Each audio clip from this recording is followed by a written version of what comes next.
headliners every morning at 5 a.m. only on GB News, the People's Channel, Britain's news channel. Every Sunday from 11, join Michael Portillo. There will be topical discussion, looking at the week before and the week to come. So kick back and relax at 11 a.m. on Sundays on GB News with me, Michael Portillo. GB News, the People's Channel, Britain's news channel. I'm Michelle Dewberry, and I'm not here to tell you what to think. I'd much rather hear what you have to say. So, send in your opinions to gbviews@gbnews.com. Keep them clean, and you never know, I might read them out. With my panel here on Jubes & Co, we debate, we get stuck into the issues of the day on a show where all views are welcome, especially yours. GB News, the People's Channel, Britain's news channel. Have a great Saturday night with me, Leo Curse, on the Saturday Night Showdown. It's a crazy world out there, so come and make fun of it with me, my panel of comedians, and a couple of people who actually know what they're talking about. The Saturday Night Showdown is your front row ticket to the clown show every Saturday, only on GB News, the People's Channel, Britain's news channel.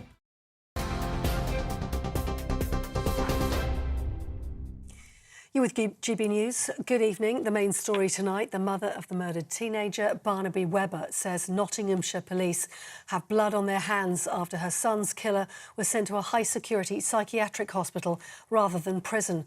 32-year-old Valdo Kalakane was suffering from paranoid schizophrenia when he killed university students Barnaby Webber and Grace O'Malley Kumar and school caretaker Ian Coates in June last year.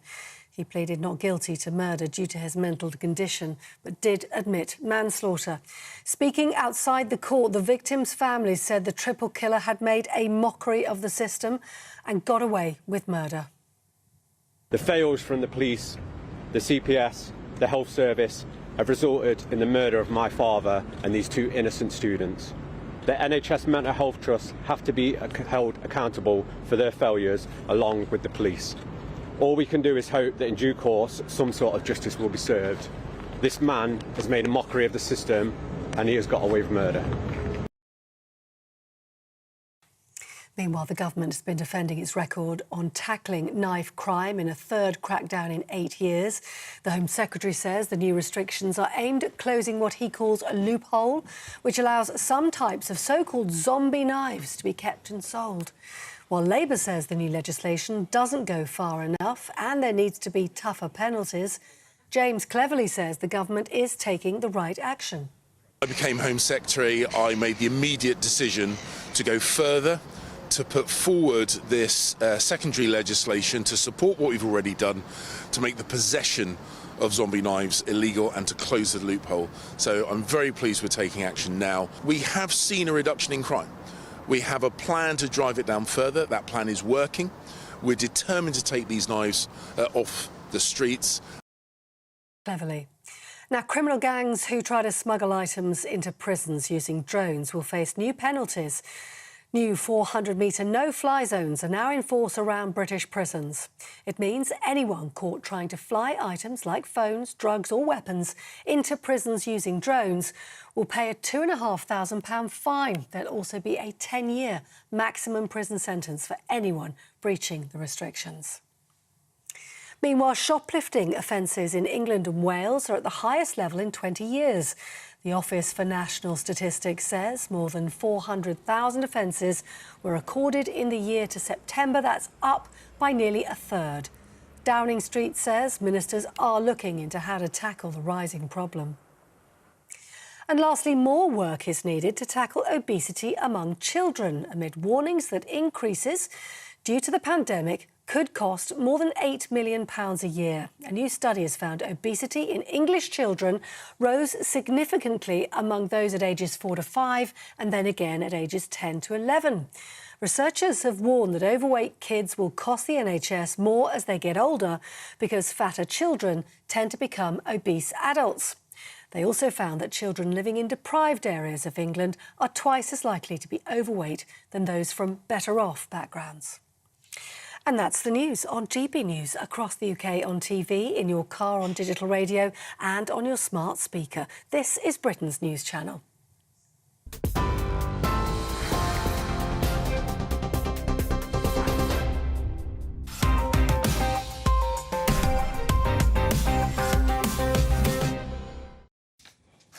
Hello and welcome to Headliners, your first look at Friday's top stories. I'm your host, Simon Evans, returning after a 10-day absence and learning the ropes again, I hope. Joining me tonight, our well-known comedic duo, Leo Kearse and Cressida Wetton. I hope you're both, feeling capable of coping if I go off the rails or just start, speaking... There's only one way to find out. Yeah, absolutely. Were you on holiday or on tour? No, it's just a mishandled diary. You know? I do 9 days in a row in March. You know how it is. The job gets done. Let's take a look at the front pages. Daily Mail kick us off. Aristocrat and her lover went on the run carrying newborn baby in a little bag for life. That story not dominating the other front pages. The Telegraph, he has got away with murder. You were just hearing that from Polly. Guardian, EU plan to stockpile drugs will worsen UK shortages. The Times, police chief has blood on his hands over stabbings. That is the Nottinghamshire story again. The Express, Hunt, today's tax cuts are just the start. And finally, the Daily Star, British people too fat for war draft. Up yours. Well, those were your front pages.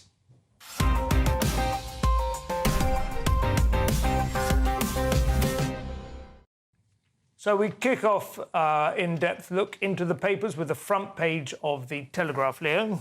So they've got some really shocking criticism and horrible insight into the prosecution of the Nottingham Killer. Yeah. They say prosecutors railroaded us into accepting Nottingham Killer's manslaughter plea, say victim's family. So he stabbed 3 people and apparently he collected weapons. He planned it. He hid in the shadows. So it was all, it wasn't just a random sort of craziness or anything like that. No. The mother of one of the victims, Emma Webber, said, "We as a devastated family have been let down by multiple agency failings and ineffectiveness. The CPS did not consult us, as has been reported. Instead, we've been rushed, hastened and railroaded. We were presented with a fait accompli that the decision had been made to accept manslaughter charges. But at no point during the previous 5.5 months were they given any indication that the case would conclude in anything other than murder." This is shocking, the way they've been treated, and also the way he's been allowed to get away with murder. Well, let's see. I mean, there's 2 issues there. The way they've been treated, clearly they feel it's been handled very badly, but it is not for them to decide whether or not that plea is acceptable. That's a court matter, right? Of course, yeah. I think it's down to the experience that they've had, isn't it? I mean, obviously it's the first time they've done this, so they're completely reliant on the people around them to support them. But perhaps somebody should have said to them, well, you wouldn't get to choose whether or not to accept that plea. This is why it's always the court, it's the Queen or the King versus that's every criminal case. The idea that sort of seeps in through watching TV dramas is that you can choose to press charges or whatever.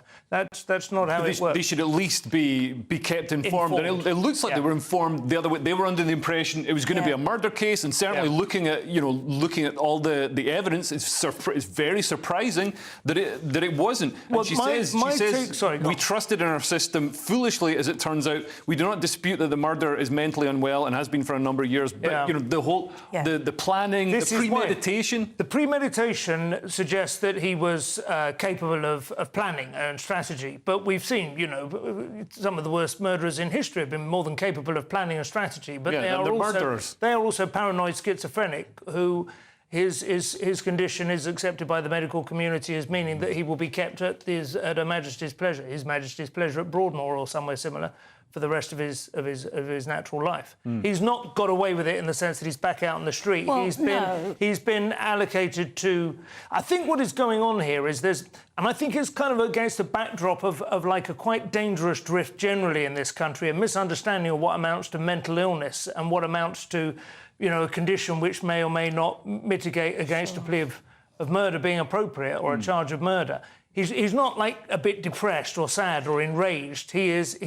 And what has let people down and what has let this family down and let the whole country down is the the government departments, the social services and so on that should have been monitored because they've been aware for years. Discuss the legal minutiae, can we? Because what do we know? But clearly they didn't feel that they were kept informed. So it's not. I mean, again, they're not. They're using it as an opportunity to talk about knife crime, but it's not the same as knife crime on the streets of Tottenham somewhere where drugs are used. But it's a lesson. It's a lesson. Never trust the authorities, never trust the government, never trust the system. Get a lawyer and ask all the questions. That's fair enough, under any circumstances. Moving on to The Guardian, Cressida, and a story about ULEZ. Yeah, so the main story is EU plan to stockpile drugs will worsen UK shortages, but they've also got thousands of EU drivers given bogus ULEZ fines. So apparently Europeans have been over here getting ULEZ fines that we aren't supposed to be able to send them because since we left Europe, we're not allowed to use APR. Is that right? APR, automatic? ANPR. Wow. To get their details. But we've been doing it anyway. Yeah. So that's, I mean, it's worse than Eurovision, isn't it? Like, this is really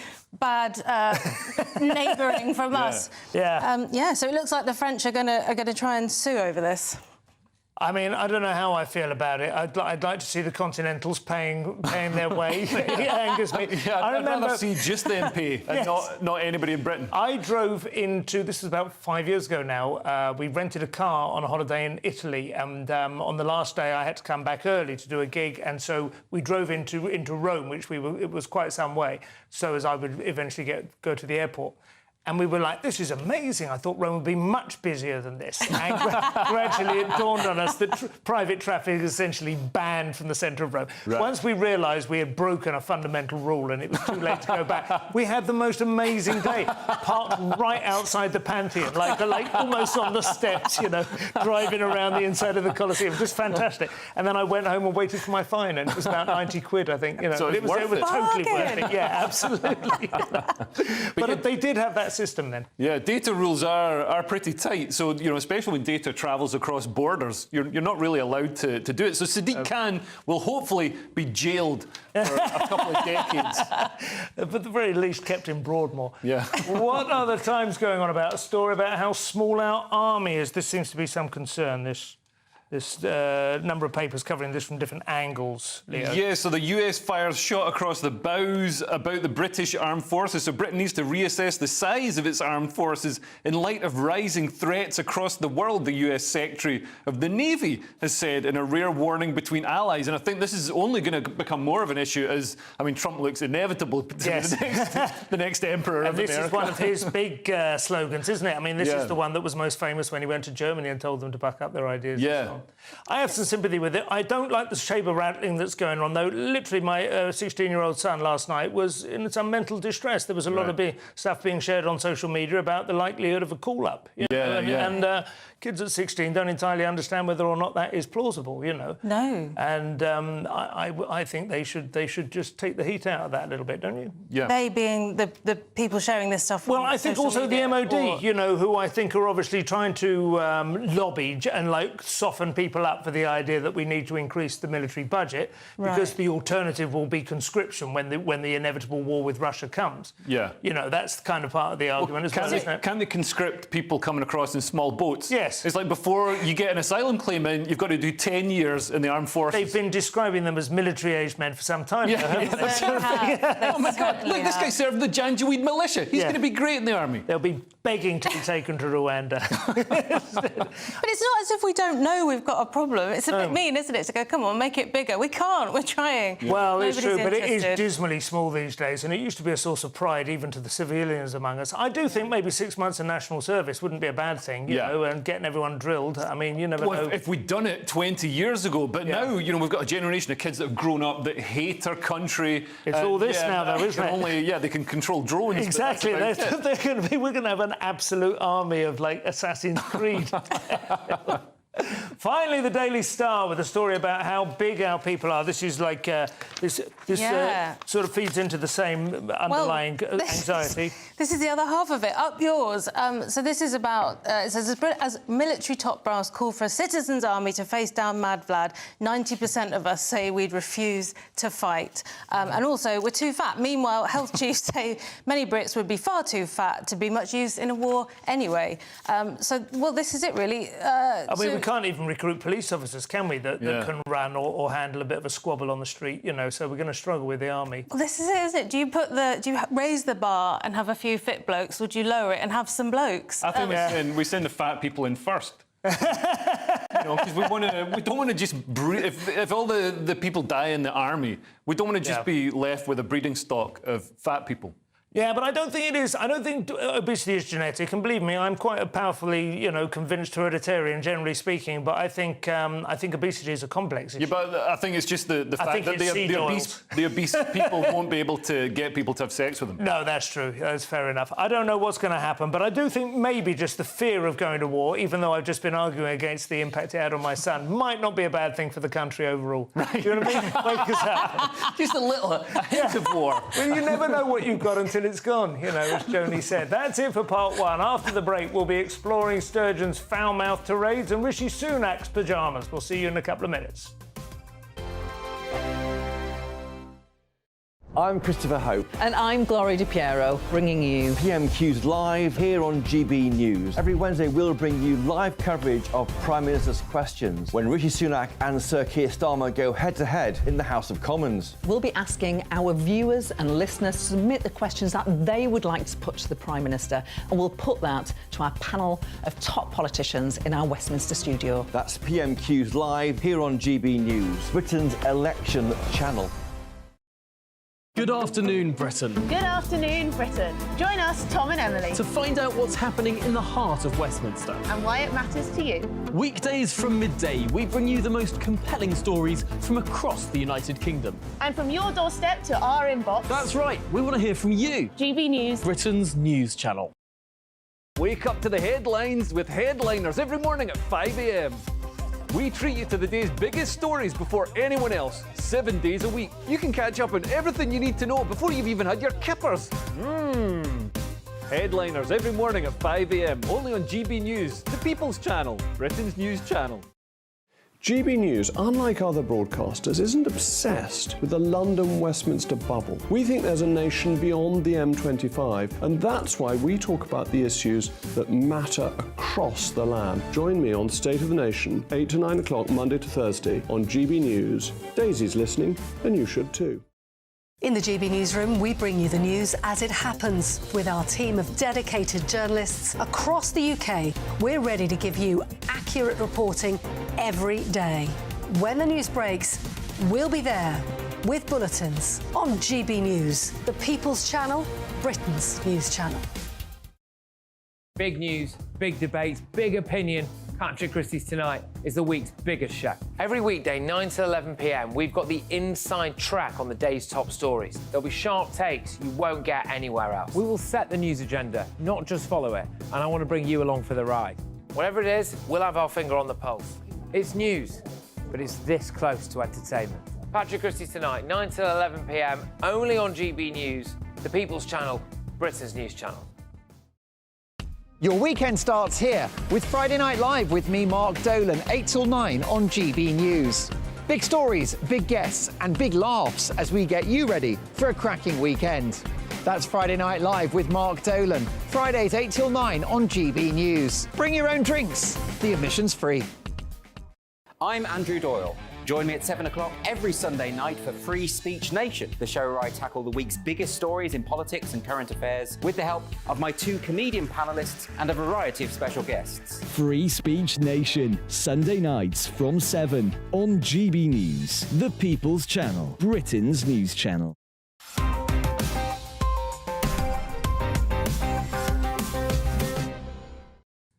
And welcome back to Headliners, your first look at Friday's papers. I'm Simon Evans, still joined by Leo and Cressida, GB News' very own Ross and Rachel. By that, I mean they each get paid £1 million per episode. It says mil anyway, it might be a millipede, I don't know. We kick off with the Independent. Nicola Sturgeon has called Boris Johnson a clown, which I suppose would make her the bearded lady. Actually, she knows a bit about bearded ladies. She doesn't need to call anybody anything for that. So Scotland's First Minister, Nicola Sturgeon, called Boris Johnson an effing clown at the time of the second COVID lockdown. Bombshell WhatsApp messages have revealed. So it's a rare moment of accuracy for Nicola Sturgeon. I guess even a stop clock is is right twice a day.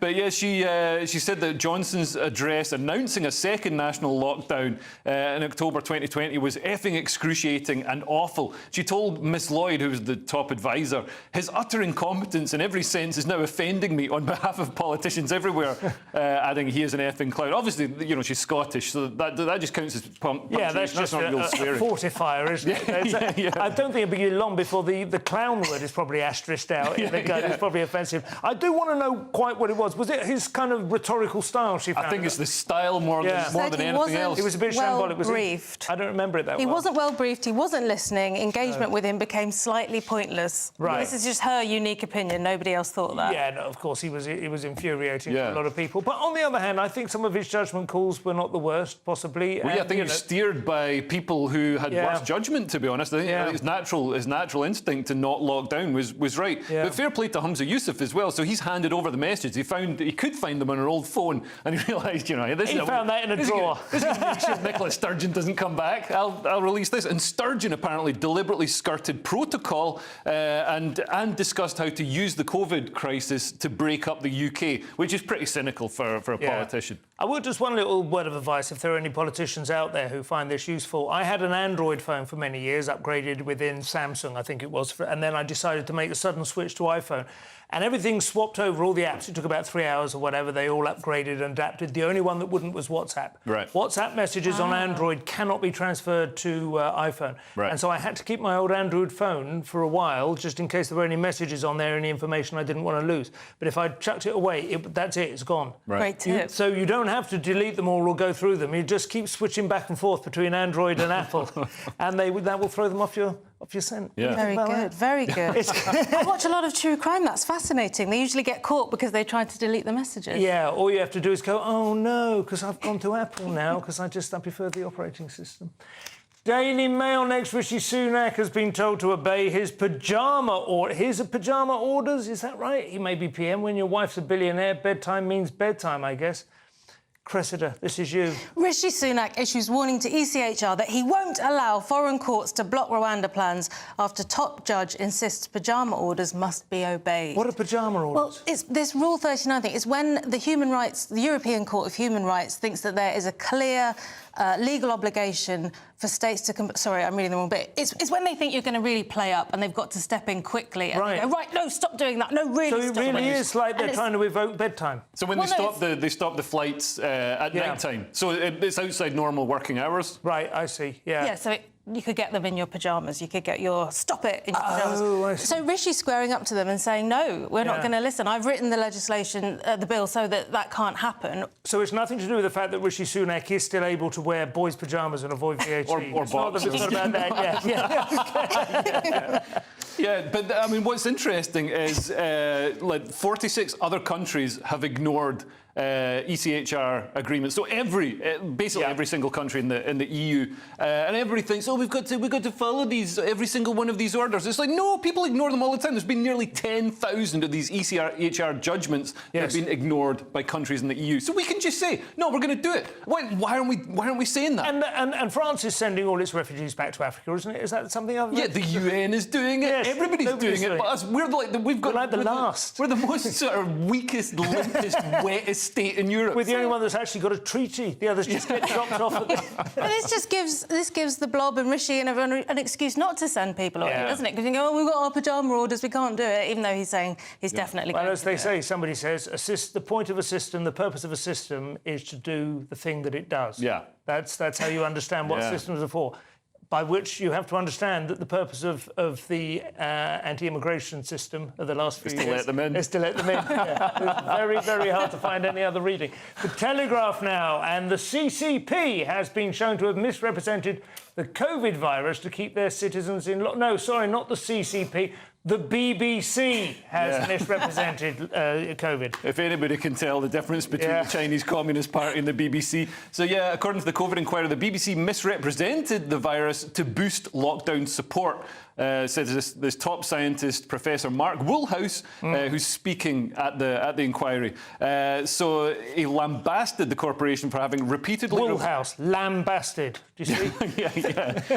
Apparently the BBC repeatedly reported rare deaths or illnesses among healthy adults as if they were the norm, and this created the misleading impression among BBC News viewers at the start of the pandemic that we're all at risk and the virus does not discriminate. I remember people saying that the virus does not discriminate. There has rarely been a virus that discriminated more. Absolutely. Young people were pretty much untouched, and like old people, I mean, it was a 10,000 times difference. If you're over 75, you're 10,000 times more likely to die than if you're under 15. Right. So, yeah, I mean, it's ridiculous. And that is including all the other things you might have died of beforehand. Yeah. You know, which you've got to put you ahead of the 15. I think it's disgraceful. It is encouraging, is it not, that this kind of angle is finally being explored in this inquiry, yes. because previously the supposition has all been about, you didn't lock down soon enough. Yes, 100%. I didn't know if we'd see it in my lifetime. I was thinking, is it going to take 5 years, 50 years or 500 years for this to... Yeah. That's exactly how I feel. And all it's been like the Warren Commission of the UK. I don't know what the Warren That was Commission the JFK shooting. They kept it all in yes, camera exactly. for years. You don't know if it's going to... I love seeing these green shoots. I think this is great. More of this, please. Yeah, well, we're all on the same page there. On to The Guardian now. Roses are red. Toast can be Melba. Should you carry a knife? Let's ask Idris Elba. It's just I can't believe... I don't know which AI iteration wrote these links, but anyway. Go ahead. He's called Jonathan. Idris Elba argues against mandatory prison sentences for carrying a knife. So obviously this is after we've been talking about knife crime already today, so it's in the news. Yeah. And the actor and campaigner, he's making the point that you can't have one size fits all. So if somebody is caught carrying a knife, especially these things called zombie knives, which I had to Google image them. They are terrifying. Yeah. And there's no messing. You can't pretend they're for fishing. They're very aggressive-looking pieces of kit, and they've got designs nothing on them like, that can get a stone out of a horse's hoof. Absolutely not. And some of them have even got, like these nasty faces, like cartoon faces or spatters of faux blood in the paint. They're hideous things. Anyway, he's making the point that you shouldn't put everybody in prison just for carrying one of these, which, I mean, maybe he's got a point, because once you put somebody in prison, it's not... We should shoot them. What was the law is generally speaking of a 4-inch rigid blade, isn't it, or something? It's the traditional thing, which is pretty, I don't know traditionally, pretty but anything less, more than that, you don't need to. 4 inches is about that. Cressida's nodding along there. What is it about the zombie knives? Are like they're designed to look fearsome. But are they actually any more fearsome than a regular machete you can buy in a garden centre? I wouldn't want to take my chances with either. No, I think the important point here is that so they're moving to tighten all this, and they're saying that whether or not it's got these graphics and words on it doesn't matter anymore. Yeah. And there are even amendments to the Criminal Justice Bill that are proposing to raise the sentence for possession of banned weapons from 6 months to 2 years. And it also says they'll give police the power to seize and destroy knives found in homes. So you can even have one at home if they have reasonable grounds to suspect. I mean, they make you show your age if you want to buy a new set of kitchen knives at TK Maxx now or whatever. Yeah, it's ridiculous. It's like the airport frisking. It's like you see grannies and stuff having to take their shoes off. Exactly. And, why? Exactly. Like, all the good people are being humiliated. It's the people coming across on the boats who don't go through any scanners. Here's my suggestion. You can carry a knife, but if you're caught with it on your person, the police are entitled to castrate you with it and then send you on your way then and there. Well, yeah, and Bukele in, I think it's El Salvador, so he came in he's actually a dictator, but he's an incredibly popular dictator, because they had huge levels, insane levels of gang violence. It was like North London. And he came in and just locked up all the gang members, did exactly what Idris Elba is saying don't do, and completely wiped out all violent crime. Incredible video of it, wasn't there? Yeah, just hundreds of them being led along. It was extraordinary. Well, I think Idris would say they're not all gang members. Some of them are 14-year-old lads who are scared and started carrying one because their mate defensive. didn't. Well, if you get in at that point and you start sending them to prison... there might still be some whittling fans. Prison's supposed to be a library of crime, isn't it? You go in, you learn some more stuff. So I can see his point. He's not... Yeah. No, you're right. No, I absolutely. That's why we've got to castrate them. Castration, exactly. On your way. Finally, in this section, the Telegraph. We'll be quick with this one. Supermarket sandwiches are getting more expensive, especially in our local M&S, which seems to have abandoned the yellow label, but that's for another time. Yeah. So supermarket sandwiches are going to get more expensive because the rise in the minimum wage, which is going up to £11.44 from April, is going to mean it's a lot more expensive to make them. It's going to add £30 million to the annual cost of this this sandwich-making company that makes almost 800 million sandwiches a year. We do like a meal deal in this country. Yeah. Certainly do. This is the thing. Sandwiches, I mean, they're a bit like railway tickets, aren't they? There is no price as such. Yeah. If you get a meal deal, it's an extraordinary in Boots or in M&S or Sainsbury's or loads of places that offer these things. It's so much. I mean, if you get it right, you can get about half price, right? But if you just buy a sandwich at full price, you're an absolute mug. I thought this meant that at first I thought they mean the sandwich prices are going up because the wages are going up and more people are going to buy more expensive sandwiches. No, they're saying it's production cost, but I thought it was like housing benefit, isn't it? Once you start giving out sandwich benefit, higher wages, well, it will increase on people both can sides. buy the posh ones. I assume if you are making sandwiches for a living, they give you a sandwich for lunch. You'd hope. You can Gotta steal think them. that would be the very minimum. I've worked in places like that. You don't want to know what goes on. No, blue plastic bag hats. Yeah, that's not what I was thinking, but yeah. Never. That's one of my 3 or 4 rules about work. Never have your name on your lapel. Never wear a blue plastic bag on your head. That is it for part 2. Coming up, we'll have Blair back in business and a naked Taylor Swift, or at least a pretty good computer-generated approximation. You won't want to miss that. See you in a couple of minutes. Your weekend starts here with Friday Night Live with me, Mark Dolan, 8 till 9 on GB News. Big stories, big guests and big laughs as we get you ready for a cracking weekend. That's Friday Night Live with Mark Dolan, Fridays 8 till 9 on GB News. Bring your own drinks, the admission's free. Wake up to the headlines with Headliners every morning at 5 a.m. We treat you to the day's biggest stories before anyone else, 7 days a week. You can catch up on everything you need to know before you've even had your kippers. Headliners every morning at 5 a.m, only on GB News, the People's Channel, Britain's news channel. In the GB Newsroom, we bring you the news as it happens. With our team of dedicated journalists across the UK, we're ready to give you accurate reporting every day. When the news breaks, we'll be there with bulletins on GB News, the People's Channel, Britain's news channel. Big news, big debates, big opinion. Patrick Christie's Tonight is the week's biggest show. Every weekday, 9 to 11 p.m, we've got the inside track on the day's top stories. There'll be sharp takes you won't get anywhere else. We will set the news agenda, not just follow it, and I want to bring you along for the ride. Whatever it is, we'll have our finger on the pulse. It's news, but it's this close to entertainment. Patrick Christie's Tonight, 9 to 11 p.m, only on GB News, the People's Channel, Britain's news channel. Good afternoon, Britain. Good afternoon, Britain. Join us, Tom and Emily, To find out what's happening in the heart of Westminster. and why it matters to you. Weekdays from midday, we bring you the most compelling stories from across the United Kingdom. And from your doorstep to our inbox, That's right, we want to hear from you, GB News. Britain's news channel. GB News, unlike other broadcasters, isn't obsessed with the London-Westminster bubble. We think there's a nation beyond the M25, and that's why we talk about the issues that matter across the land. Join me on State of the Nation, 8 to 9 o'clock, Monday to Thursday, on GB News. Daisy's listening, and you should too. I'm Andrew Doyle. Join me at 7 o'clock every Sunday night for Free Speech Nation, the show where I tackle the week's biggest stories in politics and current affairs with the help of my 2 comedian panellists and a variety of special guests. Free Speech Nation, Sunday nights from 7 on GB News, the People's Channel, Britain's news channel. GB News is Britain's news channel, and now you can support it. All you have to do is scan that QR code that's up on your screen right now, or you can go to gbnews.com/support and become a GB News member. You'll have fantastic benefits. We're also going to organise special events where you as GB News members can meet the presenters, the on-screen faces. Scan the QR code or go to gbnews.com/support. Thank you so much.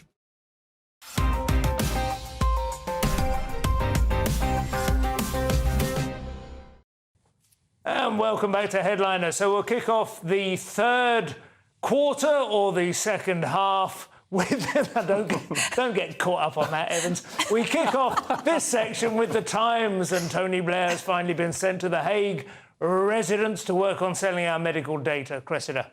Tony Blair and William Hague sell NHS data to fund medical advances. It's their opinion. We all wanted to see Blair and Hague in the same headline for years, but it's turned out to be the wrong one, hasn't it? It's horrible. We will sell the data and you will be happy. It's so like. I mean, this is an important distinction, which I will say because I'm still not comfortable with it. But it is anonymised, right? It's not our data. It's not your. They don't go. Cressida's got a gammy leg, so you. That's not what bothers me. We did a story recently. 5.8 million ghost patients in the UK signed up to GPs. I don't trust them to do it properly. 5.8 million ghost patients in the UK. GPs People just pretend that they've got more patients than they have to get money. What I'm getting at is, like, Zuckerberg, I trust him to keep my data. He can tell me where I was 14 years ago. These guys, I just think it's a massive opportunity for sort of, like the COVID app. It could be... Yes and no, but on the other hand, it could be a way of funding the whole thing, couldn't it? I mean, this is the hope, isn't it? I actually think, and I don't say this often about Tony Blair, this is a great idea. This is, because, like you say, it's anonymised, so it's not personal data. I mean, they could maybe work out who it is, by working out who's had a broken leg. Well, they get yours. And, he's 6'6", and I'm not worried about that. I'm worried about it getting skewed by people who want a certain illness to be fashionable. But they're expensive. They know what they're doing. Okay. Basically, I wouldn't sort of prejudice how the doctors and the scientists will treat this data, and it could be really useful. It's going to save lives. It's going to generate wealth. I think it's a great idea. Absolutely, I do tend to agree with you on that. I think it probably will save lives, and I think it would hopefully generate wealth within the NHS or within the government rather than it going to the private sector. The big thing, of course, would be if they had the DNA profiles, but to anonymise that would be very difficult. But if they did make it... If they made it available, if they said, listen, we would like you to go to your doctor and do a DNA, and they just built an absolute data bank of but that would be the most insane amount of information. I think they could really revolutionise medicine. And I do kind of feel like medicine is probably going to be one of the big growth areas for this country in the next 50 years, because actually under Kate Bingham's auspices, we did pretty well, during the vaccine task force era. Silicon Fen and the biolabs we have around the country are... they're world-class. We don't see these people out on the street very often. We just assume this country is overrun with hoodlums and ne'er-do-wells. But actually, there are some smart people tinkering away in the labs, and it would be good to monetise them. And also, we could get paid a dividend every time we go to the doctor. Yes, they're collecting data from us. Well, it would essentially be that, if you got your data in. I mean, you do sort of get it for free anyway, but you pay for it through the... But you're absolutely right. Yeah. I think that would be great. The fact is, we're all going to get fat and more disease-riddled as we get older into the 21st century. And we need an app to tell us that. Daily Mail next. Several dastardly social media accounts have spread AI-generated Taylor Swift porn. Please tell us which account specifically, Leo, so we know how to avoid them. Well, apparently, and don't do this, but you can search for it with there's a hashtag of lewd Taylor Swift or something that you can. Yes, well, that's probably not what it is. That's a very English thing to say. But, no, that is the word they use on Twitter for like that slightly kind of Japanese type stuff. Right. Lewd. Anyway, so X is suspended. X is Twitter. I don't know why they renamed it, but it's suspended an account that posted Taylor Swift AI porn. But other accounts have shown it. The same graphic images are now circulating on Facebook and Instagram. And these images show Taylor Swift in various sexualised poses and come from this website that generates this sort of stuff of various celebrities. But I've seen them, or I've seen some of them. They're quite tame, aren't they? They look airbrushed. They don't look real. It looks like a 70s prog rock album cover. Or something on the side of a minivan. If the vans are rocking. Or when they spray like pictures Michael Jackson or whatever on the waltzers. Yes, exactly that. Which is a whole like a genre of art unto itself, isn't it? But understand, I mean, you can tell it's identify not the celebrity. Yeah, you can tell it's not real, and they're not that bad. They are they're sort of scenarios. It's almost like fan fiction or something, isn't it? It's what they hope might go on. Sort of ink blot test. What you see in it is says something about you. I don't know. It's a bigger deal for nobodies, isn't it, than it is for Taylor Swift? Because well, she'll ride it out, I guess. We all know. Good choice of words. We move to The Guardian now. There's ever-mounting statistical proof that men and women simply don't like each other, and I'm not just referring to the Taylor Swift images. proportion of married people in England and Wales falls below 50% for the first time. So that's it. People aren't getting married. And there's loads of statistics about that. So the proportion of people aged 16 or older in England and Wales who are married or in a civil partnership is now below 50%.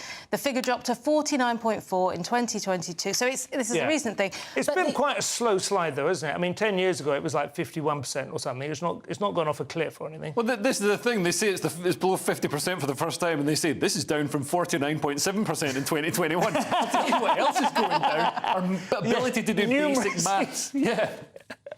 But what they're getting at in here is that there's a lot of legal people who would like us to believe that unmarried people should have the same protections as married people. That's the thrust of this. Well, you have a housemate. Well, all of a sudden they get your hamster when you die. I always said the truth is I married my wife, bought a house with her and had her first child all within the space of 12 months together, right? She'd previously been living in my flat, and she had a flat. We sold both our flats and got enough, to move a house. And I couldn't help creating a little mental hierarchy of what each of those commitments amounted to. And there was no doubt in my mind that the one that had tied us together most ineradicably was the mortgage. That was a serious legal... To untangle that after a year or two would have been... the child, of course, is a lifelong emotional commitment, but it is perfectly... millions of families do it. They navigate those. And the actual... As Cary Grant says in His Girl Friday, what is a divorce these days? Just a few words muttered over you by a judge. It's a, Well, we are where we are, but I don't think it's a good thing. Marriage is not... People don't regard marriage as a... even those people who do get married essentially regard it as a party, right? I regard it as a sacred vow. Of course you do. Yeah, I do. And also, I think this is the death of love, to coin a Louis Schaefer term. The system doesn't want you to have babies because the system then has to pay for those babies to be reared and wait 20 years before they contribute to GDP. Yes. So, yeah, I think everybody should have babies as an act of rebellion. Well, absolutely agree with you having babies. They're arguing that because marriage isn't marriage anymore, it's just a party, that we should give... whatever the privileges of marriage are, we should give them to everybody else. Yes. It's just driving it into the ground. And of course, that suits these lawyers this week. Well, this is always a tendency with a certain kind of lawyer, isn't it, to say society is drifting in this direction. Let's usher it quickly further down the slope. So there is... acknowledging it. Marriage is just a party. There were campaigning novelists in the 19th century. Wilkie Collins was a famous one who felt that all kinds of parts of the law, the hereditary law, women who died with their fathers were intestate, wouldn't inherit the estate and so on. I mean, these were the concerns of wealthy people by comparison. But it's always been like a reforming thing. The law is an ass. It's always dragging its heels behind, the desires, the expressed, the revealed desires of society. Maybe if there's a contract, I mean, can't you put this stuff in a will? So, or some kind of contract, so it's like, if you are cohabiting, then you've got some kind of legal protection. I think that will probably come in. Well, it'll be a funny thing, not 10 years after the demands of the gay community that they have a proper marriage instead of a civil contract. Heterosexual people will be drifting back towards civil contract. Anyway, on to the Telegraph next. It's the kind of story that makes you proud. So proud you could shed a tear, Leo. So the British Museum is going to return gold artefacts to Ghana in a historic loan that may pave the way for the Elgin Marbles deal. So it's 3 Rolex watches. No, it's not. It's some... I don't know what it is, actually. You've got the wrong story here, treasures. I think this is... They not replaced your story. We were moving on to a different one. This is Ofcom. It's lovely that you're that proud of that. Forget about Ghana and the British Museum. And ironically, it's about Ofcom monitoring GB News, which will probably give us a strike from my introduction of the wrong story. So it's lucky for you that the Ghana story was only dropped for being trivial rather than somehow toxic or kryptonite to us. Yeah. No, it's the story that GB News is causing Jim Naughton some concern. So GB News has given the Ofcom chief the biggest problem he's ever faced. This is Jim Naughton, who's... Naughty. Let's say Naughty. Because that's what he likes to say to the broadcasters. Okay, yes. He says, you've been Jim Naughty. He says the rise of the rival broadcaster, not for us, we are it, is worrying and insists that the channel has a legal duty to be impartial. And he's sort of compared it to Fox, and he says Ofcom has got a situation now that it's never faced before. It's not a complaint about a particular programme, but it's a general kind of balance issue running up to an election when the rules become extremely tight. But Labour have a 34-point lead. I mean, I think there's maybe some leeway for a bit of, you know, a bit of balance the other way. And also the fact is, GB News redresses an imbalance in the media. So much of it is just this sort of Oxbridge cabal of metropolitan lefties. He says, and also we're balanced. We've got you know, different people on, and I think social media is a bigger influence. He says that comparing GB News and Fox isn't entirely fair. We're not in that situation yet. Now, putting aside the size and prestige of Fox News compared to GB News, they were both launched to address the same problem. Fox News was launched in America to address the fact that there was a distinct left-liberal bias in the TV news media. Now, you can certainly look at Fox News at times, some of their programming, and think, well, that's gone, you know, too far in the direction of infotainment or whatever. But that is the same. It is. It's absolutely nature abhors a vacuum. Yes. You know, a need and that is the issue, it's an unmet need, isn't it? Which he doesn't seem to acknowledge. And also, you're absolutely, never mind social media, the news agents, for instance, which is three ex-BBC journalists creating a podcast, they get average listens of 120,000 now. They've topped over 10 million downloads. They are extraordinary. Well, they are every bit as... But I would say they were almost exactly as biased on the other side of the centre line as GB News is. And it shows the bias they had when they were in the BBC. I mean, he says the idea that we could sort of pull the wool over the eyes of the population by saying we're going to have a proper political discussion. The only thing that the four people in it involved have the same view. He's saying that about GB News. It's like, has he watched the BBC? Has he seen the political discussions of the BBC where they get four lefties or the news agents, or indeed the rest is politics, although they are technically either side of the line. Rory and Alastair Campbell can touch each other very comfortably over the muffins. You know, I think that this is...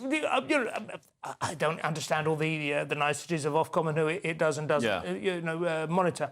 But Naughty does seem to be talking out of... Just for balance, though, I'd like to say Jim Naughty, what a great guy. Love him. Listen, I tell you what, I do like him. He used to be quite a jovial presence on the Old Today programme. Anyway, that's it for part 3. In the final sections, we'll have very handsy security guards and Oscar grouches. Stay tuned. Back in a couple of minutes. Join us every night on GB News at 11 p.m. for Headliners, which is 3 top comedians going through the next day's news stories, which is exactly what you need, because when the establishment has gone crazy, you need some craziness to make sense of it. Headliners. You don't have to bother reading the newspaper. We've got it covered for you. Every night at 11 p.m. and repeated every morning at 5 a.m. We won't send you to sleep like some of the other paper review shows out there. So join us 11 p.m. every night on GB News. The People's Channel, Britain's news channel.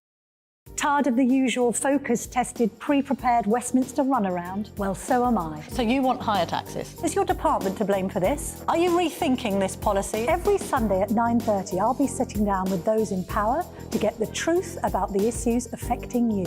Let's be honest, we've known about the cost pressures of this project for years, not months. That's the Camilla Tominey Show, a politics show with personality. On GB News, the People's Channel, Britain's news channel. I think the most exciting bit for me is talking to people. People who I think are ignored often by the major news channels. We're going to give news they want to hear. There's a voice there that needs to be heard. I think there's a chance here for a diversity of opinion to be expressed, which you don't find elsewhere. It's really exciting. We don't hold back. We're free to say how decisions that are taken here affect us all around the country. Only on GB News, the People's Channel, Britain's news channel. Good afternoon, Britain. Good afternoon, Britain. Join us, Tom and Emily, to find out what's happening in the heart of Westminster and why it matters to you. Weekdays from midday, we bring you the most compelling stories from across the United Kingdom. And from your doorstep to our inbox. That's right, we want to hear from you. GB News, Britain's news channel.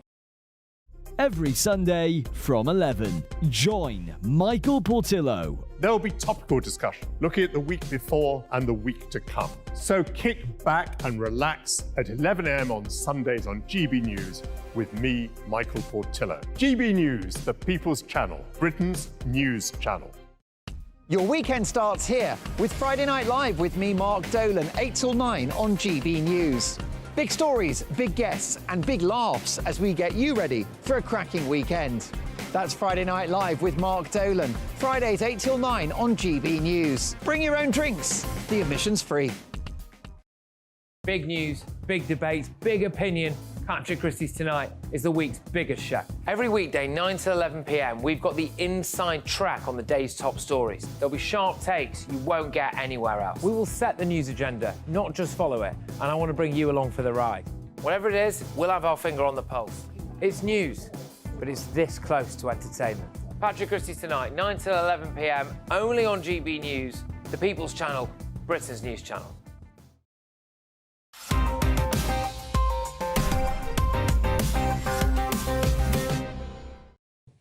And welcome back to Headliner. So we'll jump back in with the Daily Mail, and it seems applications for stadium security jobs have suddenly skyrocketed, Leo. Yes, there's an outcry as an African journalist posts footage showing female football fans having their breasts felt by security as they're searched entering the stadium. This is in the Ivory Coast.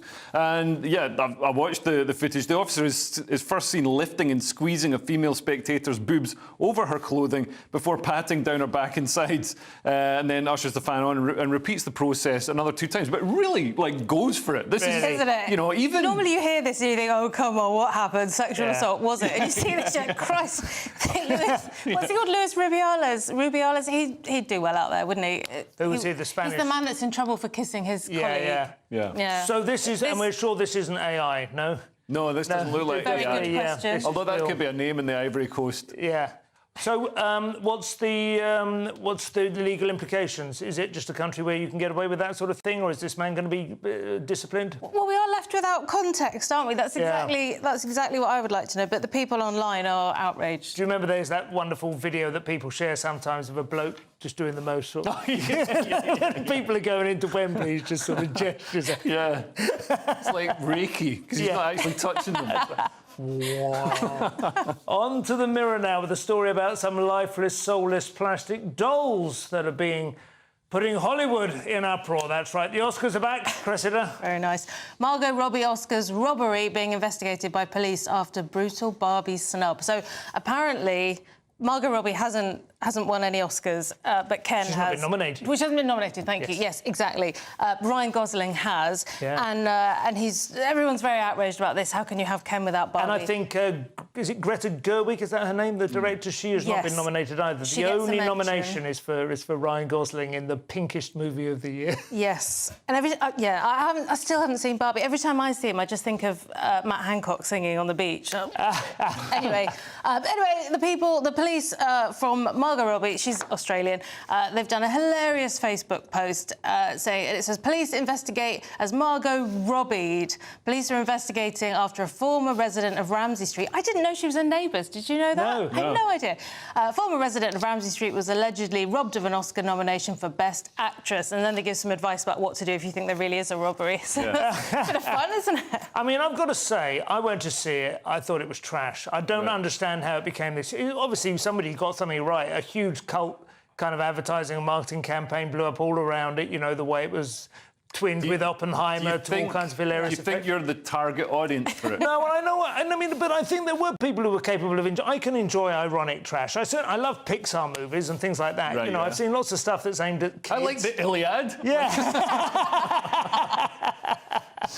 But the thing, I went to see Oppenheimer and I found that disappointing as well. And I phoned my wife. I was in Edinburgh at the time during the festival, and she said, "Oh, we went to see Barbie today. It's great fun. Edward loved it. You should go and see that. It'll cheer you up." So I did. OK, fine. I've been trying to be too sort of pseudo-intellectual going to see Oppenheimer, and Barbie was like equally bad on the other side. I just I don't know. Movies are not for me anymore, I guess. Yeah. But Ryan Gosling, I mean, he doesn't really act in it at all. The whole point is he's pretending to be a mannequin. Ryan Gosling is good at underacting. Yeah, that's true. Yeah, he acted a very good six-pack. It was a very convincing six-pack. Fair play to him. God knows what will happen. Oscar's so human. The Daily Mail next, and a woman seems to be furious about something big. Turns out it was just the tip, Leo. So an online shopper has been left furious after revealing she was asked to tip while ordering clothes online on a website, and she was told it would go towards employees. On a website? On a website. This wasn't in a shop. I mean, you think if I was buying a cardigan in a shop and they said, "Oh, do you want to give us £5 extra for our quarterly bonus?" I'd be like, "No, don't even Well, want you've this." done the work. Tip yourself. I mean, you've made the choices. You've exercised your ideas. Exactly. I mean, it's shocking. Please sign up to my Patreon, though. But yeah, we're seeing, the tipping culture in America really coming under scrutiny because it is. Yeah. Like, it's a big thing. You're supposed to tip like 15-20%, and some people don't. Some people, exploit the system, and it forms a big part of people's wages if you're working. Exactly. You have to know if you've entered an establishment where that is the general rule. If they're not paying the waitresses, then you have to know you have to tip them. Right? Exactly. And there's reports of people being asked to tip for buying wedding dresses and things like this, which we don't associate with tipping. It's already a luxury product, isn't it? Absolutely. You pin maybe a £10 note to Tip the your dress. landlord. Finally, Leo, in the Daily Mail, people are doing strange things in their sleep. You've got half a minute to talk about this. So forget sleepwalking. The study has revealed other bizarre things that people do in their sleep, including eating, handling sharp objects, having sex, and even driving while they're asleep. This is like in Step Brothers, that film with Will Ferrell, where they wake up and they tear the pillows apart and bang things around. I can't do anything in my sleep. All I do is get increasingly folded up. I wake up nowadays looking like a hamster fetus. Well, that's pretty safe. This sounds like a Me Too nightmare, doesn't it? Yeah. CCTV in the bedroom now. Brilliant. But I mean, is it dangerous? Are people causing accidents, or are these just artefacts of? I'd have thought if they're driving when they're asleep, that might be quite dangerous. We all drive. We say I drive on autopilot. We all do go on certain routes that we're used to without looking at it. Yeah. Also, they'll have a lot of unconscious bias. Yes, that's true. The show is nearly over. Let's take another quick look at Friday's front pages. See if I can stay awake through the end of the show. Daily Mail: aristocrat and her lover went on the run carrying newborn baby in a little bag for life. I'm sorry we didn't cover that. Telegraph has got away. He has got away with murder. That is the Nottinghamshire murder, or manslaughters. The Guardian: EU plan to stockpile drugs will worsen UK shortages. The Times: police chief has blood on his hands over stabbings. The Express: Hunt: today's tax cuts are just the start. And finally, the Daily Star: British people are too fat for war draft. Up yours. Those were your front pages. That's all we have time for. Thanks to my guests, Leo Kirsten, Cressida Wet, and I'm back tomorrow at 11 p.m. with Nick Dixon and Lewis Schaefer. If you're watching at 5 a.m, stay tuned for breakfast. Otherwise, thank you for your company. Good night. Looks like things are heating up. Boxed boilers, sponsors of weather on GB News.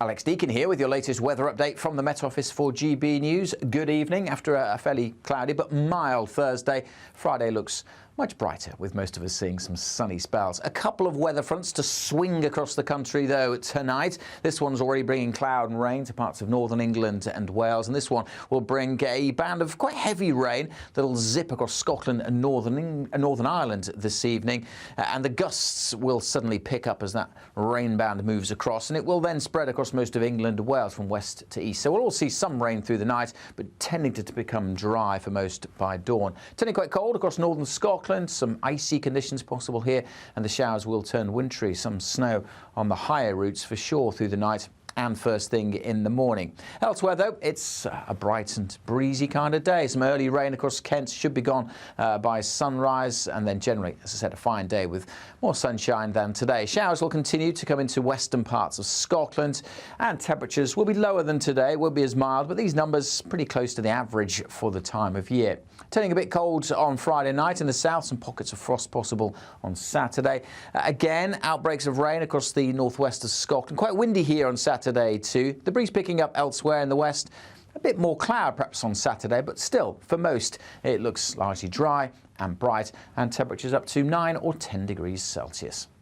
Goodbye. A brighter outlook with Box Solar, sponsors of weather on GB News.